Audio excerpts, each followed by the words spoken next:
All right, so now my ears are ringing because of electromagnetism. They're using frequencies and all kinds of things to fuck up my body. You know, my ears are messed up, my eyes are messed up. I have to take all this, optical solution stuff, all kinds of stuff that the eye doctor's giving me. I'm going there like, once a month. Finally they changed it to, 3 months. So it's coming up soon with my next visit. Anyway, so this is not in my head like a bunch of opposition view chemists would have you believe. It's not like, they're liars who would drug people and help people sell drugs and manufacture large quantities of date rape drugs so they can have their way with women and extort people and dumb them down, right? They would always tell the truth, right? Just like their psychiatrist allies would when they discredit the very people they rape, right? It's fucking stupid not to see it my way. You become such a dumb fuck not to see it my way, and such a despicable, dishonorable dog to smear my name. My goodness. Oh yeah, this doesn't need to be said. Fucking bitches. Anyway, Luke 4:3. The devil said to him, "If you are the Son of God, tell this stone to become bread." You see how they love to try to challenge the truth? The moral of this story, whether it actually happened or not, I kid you not, is that a bunch of wise-ass Greco kind of bitches and their allies, their pagan dark side allies, African or otherwise, love to say dumb shit to try to confuse you about the truth. And they love to put it in a complicated way. Who would have thought? And of course, colleges, the same colleges whose science departments and philosophy departments teach the Greek philosophies, help them do it. Okay, Jesus answered, "It is written, man does not live on bread alone." The devil led him to a high place and showed him in an instant all the kingdoms of the world. And he said to him, "I will give you all the authority and splendor, for it has been given to me, and I can give it to anyone I want to. So if you worship me, it will all be yours." Jesus answered him, "It is written, worship the Lord your God and serve him only." So when you serve him only, right, how do you do it? The Logos. If someone knows better than you about it, you should listen to him. And when you listen to him and it appeals to your reason and sense, my goodness, you have to escape this kind of ethnocentric, political group, complex, bitch-made state of mind. Find your inner martial art discipline. Light temple, all white, no yin-yang, light temple discipline. No balance. Move toward the sun. Don't be in orbit as a half-assed bitch and doom your kids to moving toward darkness slowly in the name of balance, but light temple. Confront your inner serpent and confront the serpent outside. Jesus answered him, "It is written." Okay. The devil led him to Jerusalem and had him stand on the highest point of the temple. So the devil is there with him in Jerusalem. Obviously, the Garden of Eden in many ways is more pure in Jerusalem if you go by the Bible alone, because the devil led Jesus to Jerusalem and they killed the prophets there. And Eden is sealed off and guarded by a cherubim. It's more like the spirit of Eden is sealed off. Okay, moving on. And of course, one could make the argument that it's the spirit of Jerusalem, that the new Jerusalem they bring down. The old spirit is contaminated, it's pointless, it's useless, until Jesus brings down the new spirit of Jerusalem.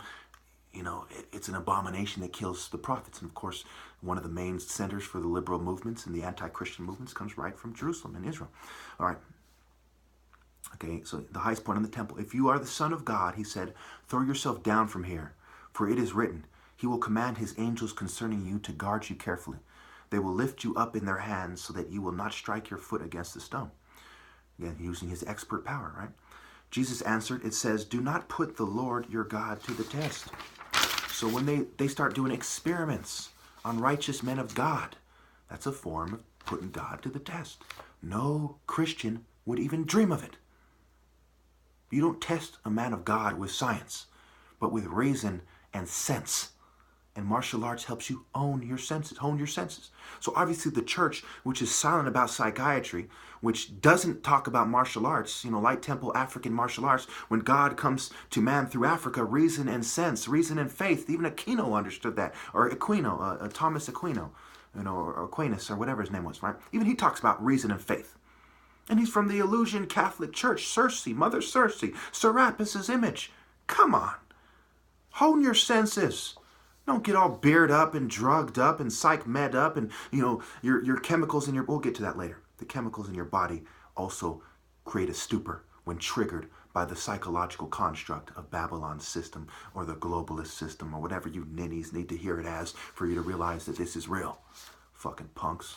Imagine how disgusting it is for a great martial artist to put up with this undisciplined, unprincipled, unethical, just cowardly knavery. You know, just pussies, man, just weaklings. You know, if I'm fed up with this, imagine how God feels about it. This is just some of God's Spirit expressing disgust through me. Imagine how the essence of that Spirit feels about your lack of obeying the Logos and defying Babylonian treachery and scum. Da Vinci Code, Angels and Demons. So what is the Da Vinci Code really? Not according to Dan Brown. I haven't even read his book. I've seen the movies. Didn't really tell me shit. You know, Da Vinci Code, Da Vinci drew pictures of the man's body. Figure it out, right? The body type, you know. A lot of these guys had long hair, right? What is long hair symbolic of? A gender-neutral Greco kind of, and any other gay European kind of perspective of things. Long hair, women have long hair. You see the modern feminists with short hair. A lot of them have short hair, right? It's a very straightforward sign coming to us straight from Greece with Lesbos and, and pederasty and pedophilia and all this, homosexuals in Greece. Straight to us from there through the Greek fraternities and the colleges and Western civilization foundation from Greece to us.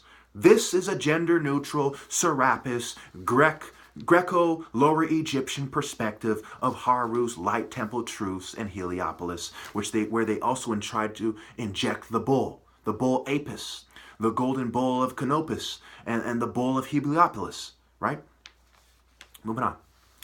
God amongst us, killed by the rebellious Lucifer, Serapis, the more handsome Hades.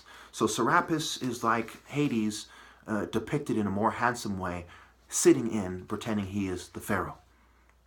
Mainstream history, they compared Osiris to Hades, the lord of the black, the lord of the dead, the lord of the underworld. Okay, amalgamation, superimposition.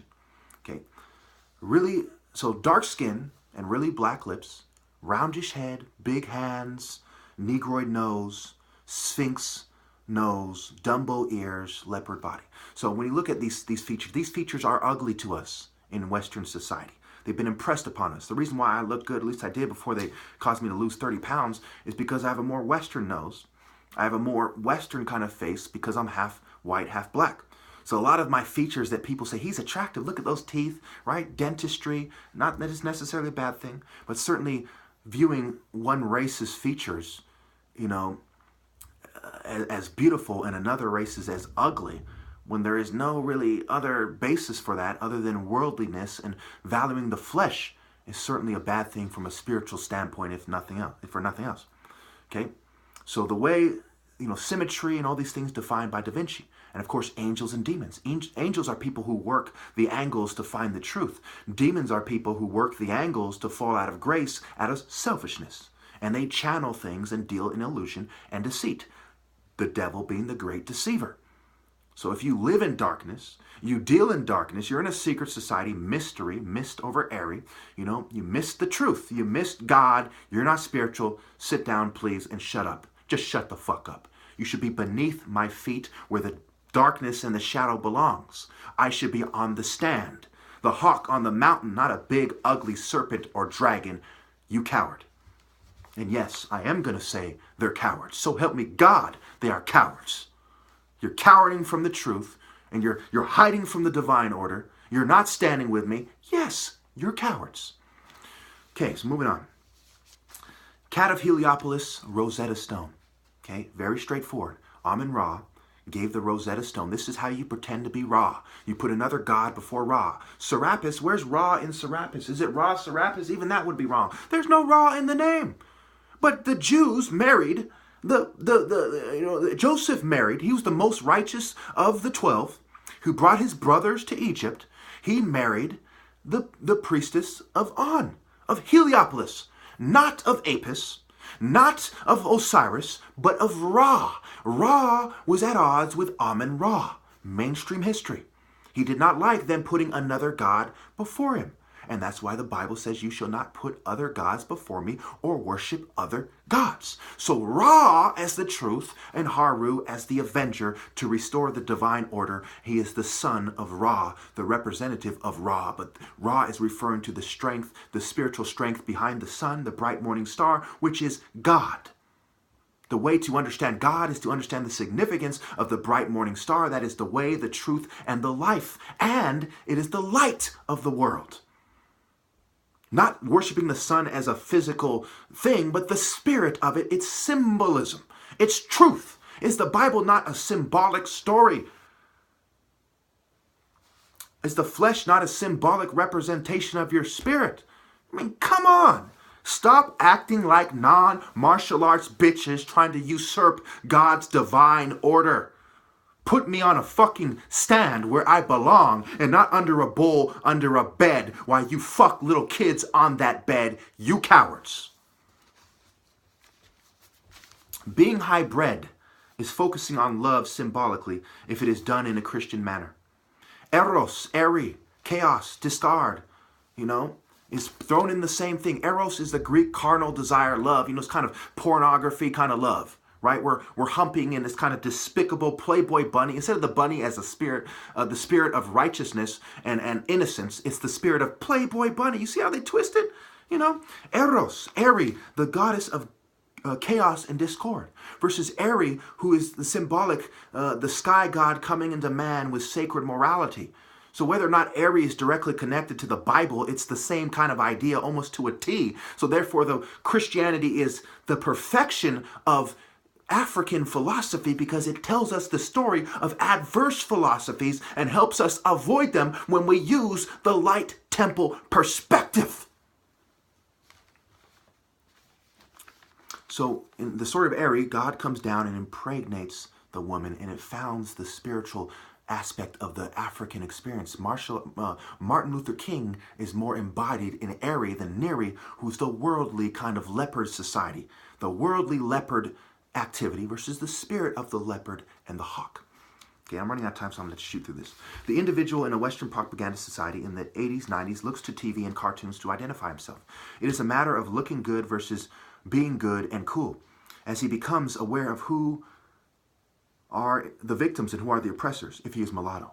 So why do I search, why did I come to these conclusions? Well, listen carefully. Captain America and the Human Torch become ideal images or role models for the person in that time who is shunned by females his age because he is the representation of Aswan. Aswan is the African martial arts attempt to reach out to the rest of the world and to breed in the spirit of God without focusing on the flesh. Nubia can be seen as focusing on the flesh. Aswan can be seen as one foot in the door to focus on the spirit and reproduce with the rest of you in the spirit of God, bringing you into the African martial arts morality and spirit. So it's kind of an Afro-Asiatic, Afro-Egyptian, kind of Afro-Middle Eastern, Mediterranean, greater Mediterranean spirit, which allows the known world to come in one way or another through the sea, through the land, through ferries, not gays, of course. Moving on. Nekin is in the Aswan government. So I become a swan. Amen was a goose. I am a swan. Is it the ugly duckling? Is it a goose or is it a swan? Is it Thebes or is it Nekin? Okay. World War II. My batteries. Okay. World War II and a resentment of how he is viewed changed his mind. Okay. So I'm going to touch on spirituality, martial arts, indignation, righteous indignation as a result of the suppressed intellectual activity plus vengeance because of sabotaging my family. They sabotaged my family, my love life, the innocence of society. I draw parallels to that because of my powerful mind, going back to who I am, right? Royal family, brain surgeon father, doctor mother, kind of symbolic of Aswan. My dad went out to reach out to white America, married a white woman to then bring other races into the spirit and give them little to no excuse to avoid my arguments. They avoided them anyway because of culture and Greek philosophies. Well, I'm going to have to make a part 3. Okay, women are a huge thing in the mind of Baby Horse. He has his father's weakness from the non-light temple view, and it is a half-truth, since it is also his strength. Okay? Sabotaging his love life, righteous indignation starts vibrating through him. Why? Heartbroken. You're killing my people. Why? Just righteous indignation. What a pow! No balanced emotion. Light confronting night, smashing through the scum. You see the difference? You cannot achieve that with a Buddhist balance yourself philosophy. Only with I'm focused on the light, get out of my way, serpent and lukewarm bitches.